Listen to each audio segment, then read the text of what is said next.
Hi there.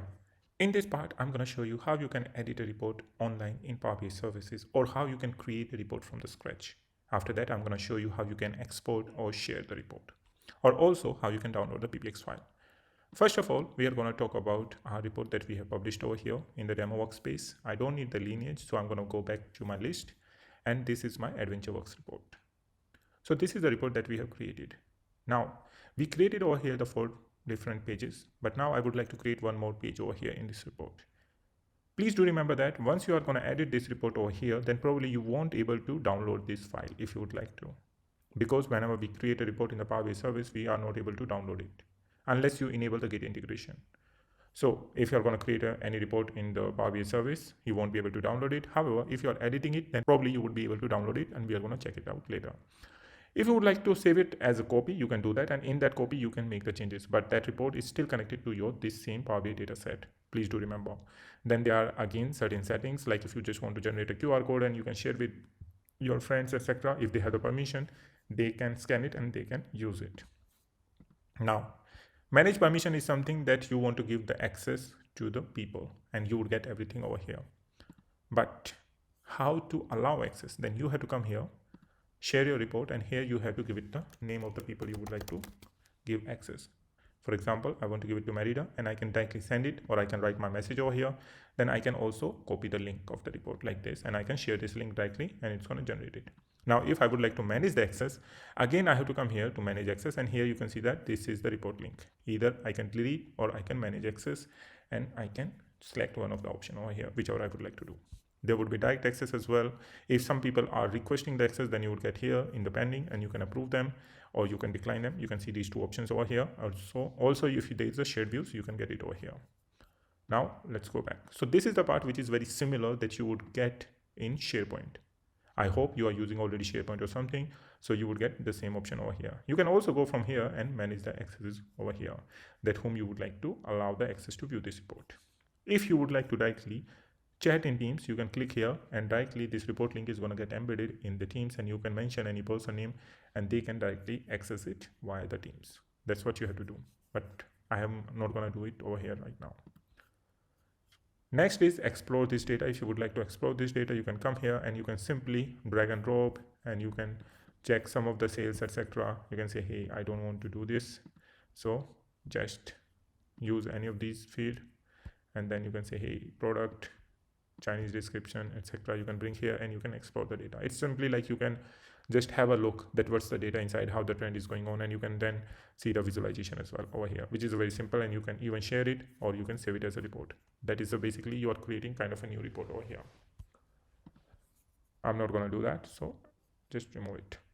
You can also subscribe to this report. And what does that mean of a subscription? Subscription simply means you're going to come here, create it, and you are going to say, hey, this is sales report. You want to attach the full report or PDF that you have to do, but make sure these options are available in your subscription. Generally, these are the part of Power BI Premium, not the Power BI Pro.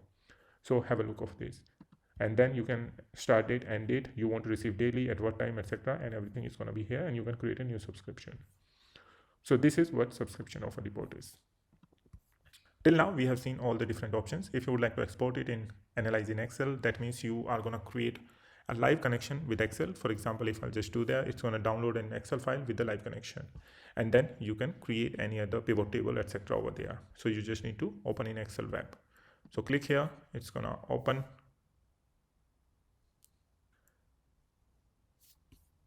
Just say yes.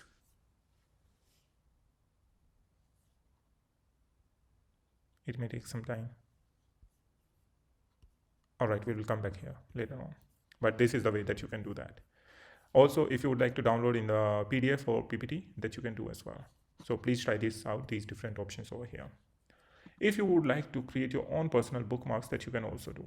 So let me just refresh this page first. And what does that mean by bookmarks? For example, I always want to select the data for 2014. I don't want any other data. And I also would like to apply any more filter. I can do that. And then I'll say, hey, please add a personal bookmarks and give it a name, 2014 sales report. And now you would get an option to make it as a default. That means whenever you are going to open, the same page is going to open, no matter what is in the report. And the rest of the report is going to work same for the other users the way they would like to. It's just a bookmarks. So you can simply save it. Also, you can add more bookmarks, and if you would like to search more bookmarks, you can do it over here as well. So you can search the bookmarks. Next to that is that how you would like to see the report, full screen, or you would like to fit, etc. You would get everything over there. Next, if you would like to refresh the visualizations, you can do that. And if you would like to manage this bookmark or delete this bookmark, you can do that. I'm going to just delete it because I'm not going to use it. And also you can add it to your favorite by making or clicking on this star button. There are filters as well. If we have added some filters, these are going to appear here. Additionally, the bookmark is same as this one, that your bookmarks or the report bookmarks. Like in my report bookmarks, I have two, sales and profit margin. You can see them over here. So everything is going to appear over here. So these were the different options that how you can navigate through your report and how you can use them. Now, coming to the point, if you would like to edit the report. So here you would get these options if you would like to use it, but I'm not going to use them now. What I'm going to do, I'm going to click on this edit button that you should do, and I'm going to say, hey, add a new page. I'm going to say AI visualization. This is going to help you to understand the AI visualizations in Power BI as well. Now I can come here, and again, I'm going to copy these. Let's see if I can find any copy button, which is a bit difficult to get it over here, but let's try. This option, your Control C, and it works over here. Whether I cannot see this one, but at least Control C, etc. works over here. And then same, I'm going to do it for this one, this visualization, which is my just text. And I'm going to say okay, and I'll say AI visualization. So what are AI visualizations in Power BI? Well, when you are going to use either this key influencer, let's take it over there, then there's this decomposition tree, and there is one more, anomaly detection using the line chart. So there are these three visualizations which we generally call the AI visualization because artificial intelligence by default work inside them. And one more is Q&A, which we have already seen it. So let's start with this one where it's saying drag and drop the fields over here. So here, what I'm gonna want to check in this visualization, which is my key influencers, that what are the key influencer factors are affecting my total sales. So I'm going to come here, not this table. This time I'm going to go to the reseller sales table, and I would like to check this one, that sales amount. Now it's going to ask you explain why by. So what are the other things that you would like to check it? So I say that, okay, explain it by the freight, which is the weight, and order quantity and product standards. So these are the different fields over here which I can use it, and also the unit price. I can also add one more field from the customer, that what is going to be the effect on marital status and the gender. Here. Now let's check what it's saying. So I'm going to create it saying the analysis is performed at the record level of the reseller sales table. A field in explained by is not on the reseller sales table or table from the same data source. That means it's not going to use this two over here, and rest if you're going to use from the same table, it's explaining them. You can also see increase or decrease. It's going to run the analysis, and it's going to say what influence the sales amount to decrease, and these are going to be the factors. Sum of freight goes down, that means your sales are going to go down. If you want to check the top segment as well, you are going to get these as well over here. So you can again format it if you would like to, and you can use it. So I'm going to just keep it here at one side for now. We are going to expand this later on. So this was the one part that I would like to show you, that how you can check your key influencers into your sales. Now I'm going to go to this, and I'm going to check my internet sales, which is over here, sales amount, and I would like to check it by date. So date is over here. It's going to show me that when my sales is going up and down, and I want to check the anomaly detection over here. So let me do this, and I'll come here under the format pane, and here you will find this advanced tab. Under the advanced tab, you have two options. Either you want to see the forecast, so it's going to show you that how the forecast values are going to appear, and you have to select that how many points you would like, month, year, or quarters. I say okay, go by the quarter, then apply it. It would run it, and now see, it's going to show you till 2024 that how your sales can vary in the future. You can also adjust them if you would like to do that. The second one is anomaly detection. And what is anomaly? Whenever anything going abruptly up and down, that is your anomaly, like some huge spikes or something is happening. So that is your anomaly. So for that, again, you have to use the line chart only, otherwise you won't be able to see that. And here you have to stop this forecast, but use the anomaly detection. Now you can expand it again, and you have to see these dots. You can also see that it's explaining that what it's varying, what is the strength, and why it's happening over here. So this feature is known as anomaly detection. This is very helpful, and you can further check this, and it's going to explain you that how these anomalies are coming into your data. That means irregularities in your data. Now, last part is about this decomposition tree. And what is decomposition tree? Decomposition tree is that how your one particular measure or one particular calculation is happening. And what does that mean? For example, I have this measure total sales. So I'm going to say it total sales revenue. And this one, I want to add over here my axis. So what? No, this is not the one. Where is my decomposition tree? This one. This is the decomposition tree. Here I can explain my total sales by different fields. For example, I can come here and I'll say, hey, first of all, explain my total sales by product. So I can come here and I'm gonna select my product table here, but product table is a bit messy over here, but still we are gonna try it out no matter what. Let's say by English description. So now as soon as you click on this plus button, high to low or low to high, it's going to expand it by product, that which product has what sales, like you can see here, and you can go down inside it. But let's try something better than this. I'm not going to use this one. Rather than that, I'm going to use the gender.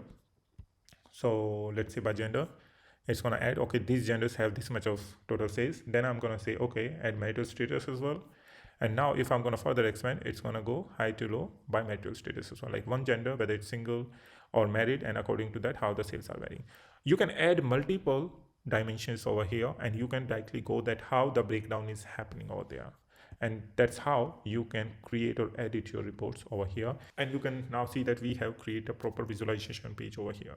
So these are the AI visualizations which you must try in your report. These are going to help you to generate the breakdowns or more insights out of your data, and you can also easily then explain it. There are so many visualizations, we cannot cover everything, but this is the way that you can do that. Once you do everything, then you have to simply click on this save button, and your report has been saved. So just refresh it, and now let's check whether we can still download it or not. So go back, and here we can still download it, so it's still fine. But if you are going to create it completely over here, then you cannot download it. Now I'm going to go back to my workspace, which is my demo workspace, and here is my data set. So suppose you have any data set like this one, and you want to create a report out of it.